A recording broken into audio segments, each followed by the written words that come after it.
He's a hard worker, drives you hard and wants to get the absolute max out of every moment. Never settles, but is incredibly inventive and full of fantastic stories. And he's a sweetheart. I'm so full of respect and admiration for him. When we think of a prolific yet tumultuous career in Hollywood, a name stands out amongst the crowd. In a roller coaster of events, from stardom, rock bottom, and returning as one of the most well-known actors in the industry thanks to his incredible portrayal of his roles and charismatic demeanor. From his hardships to his incredible retribution. This is Robert Downey Jr.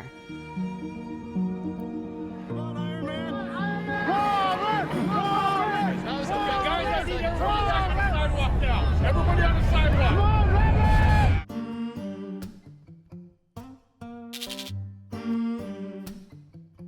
Now, first of all, Robert, back as Sherlock, back as Iron Man, what is it about those two characters, the two franchises, that kind of just draws you back in?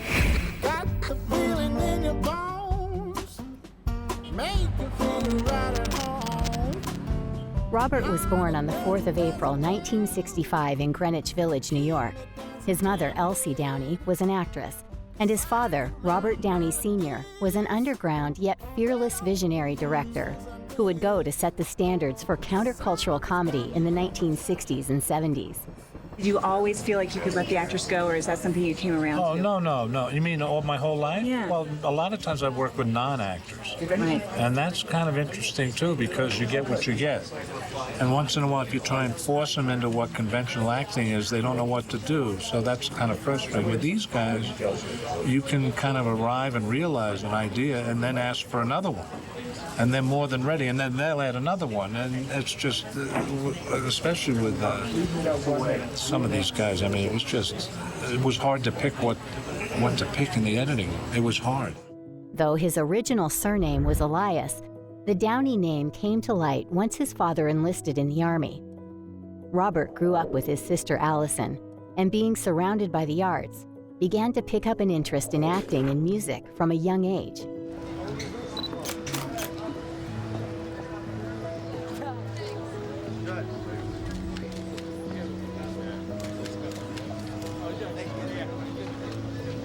Robert's close relationship with his father, Robert Downey Sr., landed the young Robert a role in his father's film, Pound, in 1970.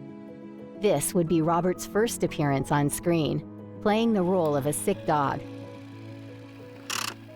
Morning we go upstairs, there's no more furniture, the roof's gone, and so's my hair. That tornado scared me so much it made my hair disappear. Have any hair on your balls? Well, were you improvising back then, or because that line seemed a little unorthodox for a 5-year-old? It didn't. I still, God bless my dad. Yeah. Yeah. Is it easier or more difficult to work for your dad? Easier. Why? Because he's my dad, you know, he knows me so well. And also I think he genuinely is concerned with nothing but my well-being as an artist in this art form. So he has no agenda other than helping me explore myself. And in this case, the darker, more twisted aspects of my psyche. Does he push you harder than other directors? Or do you want to work He harder? pushes me easier, you know. It's like he knows I'm gonna give 1,000%. And he just kind of sets a stage for me. Yeah, he expects a lot, you know. He expects a lot. Unfortunately, the young Robert's childhood was not one of stability. Drugs surrounded the young boy and his sister throughout their household.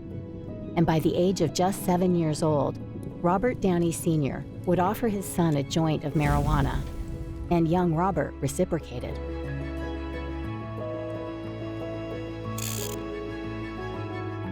Unfortunately, such experience would act as a gateway for Robert, and this would go on to be the greatest regret his father ever possessed, knowing almost immediately that it was a terrible decision. At the age of 13, Robert's parents would get divorced. His sister, Allison, would move to an alternative boarding school in Vermont, whilst Downey Jr. would move from New York to Los Angeles, California, with his father.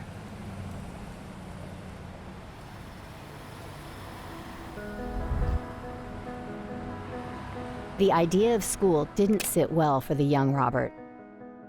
With the inspirations from his family still lingering, in 1982, he dropped out of Santa Monica High to pursue his dream of a full-time acting career. Now, 18, Robert returned to his roots in New York rather than break into Hollywood. On one level, I'm happy to be a working actor, you know? The odds for that going on are pretty slim.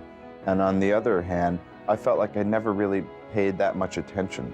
And I think part of that was from wanting to be cavalier or non-committal, so if it all blew up in my face, I could say, well, that's not what I really wanted to do anyway, you know? Because at a certain point, this sentence came in my head of, you can't do that, you know? And it seemed to really make sense. It didn't seem like it was really, you know, the devil's advocate part of me doing it, like it was just the logical part doing it, so, you know, I mean. You felt like, to the point where you just kind of felt like running the other way, you mean? Sure. I mean, you put on a tramp outfit, you know, and go try to, you know, make it where you just go like, you know, it's not often that it's possible. He chose to work on small productions, such as Firstborn in 1984. Here, Robert would get his first glimpse at romance. He met Sarah Jessica Parker on set, and the two were immediately smitten with one another. They would soon form a loving relationship, and the couple moved into a house within only weeks after meeting.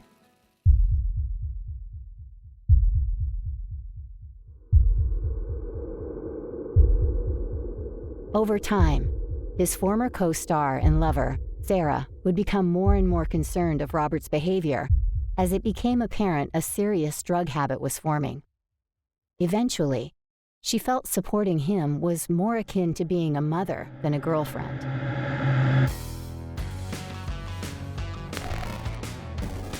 In 1985, Robert joined the cast for Saturday Night Live following the return of host Lorne Michaels. Alongside Robert, the new cast would go on to include Dennis Miller, John Lovitz, and Anthony Michael Hall, all of whom were selected to boost the show's ratings.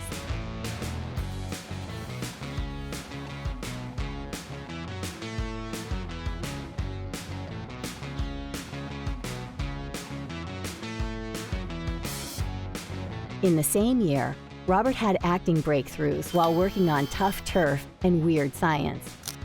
Though not a core member, he would go on to be associated with the Brat Pack, a group of young actors predominantly featured in the John Hughes American teen films. Second thing, it makes me feel so good that you, for lack of a better term, you've escaped the clutches of that so-called Brat Pack thing, where you're on your own as an actor. Does that bother you when you're associated with those people and they say, oh, Downey, oh, yeah, he's one of those guys who's whatever? Well, it's funny because I've never been in the room with any of them. You know what I mean? Yeah. But, yeah, I guess, I don't know, you know. I'm just, you know, whatever. Well, you know what I mean. What I'm saying is that a lot of people think that you're just associated with just a group of young guys who came along at a certain time and doing that certain kind of movie. Yeah. And that's not, I mean, does that bother you when people do that? When they? I don't know. I think what bothers me is when I'm not happy with my work in a film and everything else is pretty much secondary. I mean, you know, career-wise, I mean. He attended the premieres with Sarah Jessica Parker